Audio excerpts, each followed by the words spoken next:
अयोध्या में श्री राम मंदिर का पुनर्निर्माण भारत में डीकोलोनाइजेशन यानी औपनिवेशीकरण के समापन प्रक्रिया के साथ सांस्कृतिक और आर्थिक पुनर्जागरण का प्रतीक भी है। मई 2014 से अंतर्राष्ट्रीय मंचों पर भारत की बढ़ती साख, खेल में देश का उत्कृष्ट प्रदर्शन, गिरती गरीबी दर, स्थिर आर्थिक प्रगति और देश में समाप्त होता आतंकवाद इसका प्रत्यक्ष उदाहरण है। बलवीर जी की किताब इस बात को डंके की चोट पर स्थापित करती है कि अयोध्या में श्री राम मंदिर का पुनर्निर्माण भारत में डीकोलोनाइजेशन यानी औपनिवेशीकरण के समापन प्रक्रिया के साथ सांस्कृतिक और आर्थिक पुनर्जागरण का प्रतीक भी है। साथियों, मई 2014 से अंतर्राष्ट्रीय मंचों पर भारत की बढ़ती साख, खेल में देश का उत्कृष्ट प्रदर्शन, गिरती गरीबी दर, स्थिर आर्थिक प्रगति और देश में समाप्त होता आतंकवाद इसका प्रत्यक्ष उदाहरण है। और मैं आप सबको यह भी जानकारी देना चाहता हूं, परसों रात को ही मैं लंदन से लौटा हूं।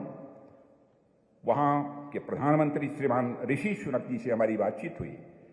भेंट होने के पहले मैंने उन्हें जो गिफ्ट दी, जो उपहार दिया, वह रामलला का दरबार ही उन्हें मैंने उपहार दिया। देवियों व सज्जनों, स्वतंत्र भारत को $2 ट्रिलियन की अर्थव्यवस्था बनाने में 67 वर्ष यानी 1947 से लेकर 2014 तक का समय लगा। 2014 में हम दुनिया की 10वीं बड़ी आर्थिकी थे, यानी इकोनॉमी थे, परंतु अयोध्या में श्री राम जन्मभूमि मंदिर के पुनर्निर्माण, वाराणसी में काशी विश्वनाथ धाम के जीर्णोद्धार, कुपवाड़ा यानी जम्मू कश्मीर में 70 वर्ष बाद शारदा पीठ मंदिर को फिर से खोलना, पावागढ़ जो गुजरात में आता है, वहां स्थित महाकाली मंदिर के शिखर पर 500 वर्ष बाद धर्म ध्वजा फहराना और उज्जैन में महाकाल लोक की भव्यता, नए संसद भवन में पवित्र सेंगोल की स्थापना और 370 और 35A 35A को हटाने के साथ इंडियन इकोनॉमी का पिछले 10 वर्षों में लगातार $4 ट्रिलियन तक पहुंचना, दुनिया की 5वीं सबसे बड़ी अर्थव्यवस्था बनना और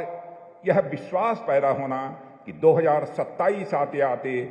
भारत विश्व की तीसरी आर्थिक व्यवस्था बनकर खड़ा हो जाएगा, तीसरी सबसे बड़ी आर्थिक ताकत बनकर खड़ा हो जाएगा। और इसके साथ ही साथ यह भी विश्वास व्यक्त करना कि 2047 आते आते यानी आजादी के 100 वर्ष पूरा होते होते भारत आर्थिक दृष्टि से विश्व की ताकत, सबसे बड़ी ताकत बन सकता है। यह कोई छोटी उपलब्धि नहीं है। और इसी के साथ वैश्विक महामारी कोविड-19 काल में प्रभावी स्वदेशी वैक्सीन का निर्माण करना और 100 देशों को इस वैक्सीन की सप्लाई भी करना और भारतीयों के जीवन में सुधार आना, G20 की अध्यक्षता करके दुनिया को भारत द्वारा अपनी सॉफ्ट पावर दिखा देना, चंद्रयान 3 को चांद के दक्षिणी ध्रुव पर सफलतापूर्वक स्थापित करके दुनिया की अंतरिक्ष तकनीक में अपना लोहा मनवाना। भारत पहला ऐसा देश है जिसने अपना चंद्रयान चंद्रमा के साउथ पोल पर उतारने में कामयाबी हासिल की है। देश के वैज्ञानिकों का अभिनंदन किया जाना चाहिए। और दुनिया भर में भारतीय पासपोर्ट का सम्मान बढ़ाना, यह सब भारतीय सांस्कृतिक पुनर्जागरण का ही हिस्सा है, जो एक दूसरे के पूरक हैं, जिसे हमने मोदी जी के नेतृत्व में और भगवान राम की कृपा से कुशलतापूर्वक हासिल किया है।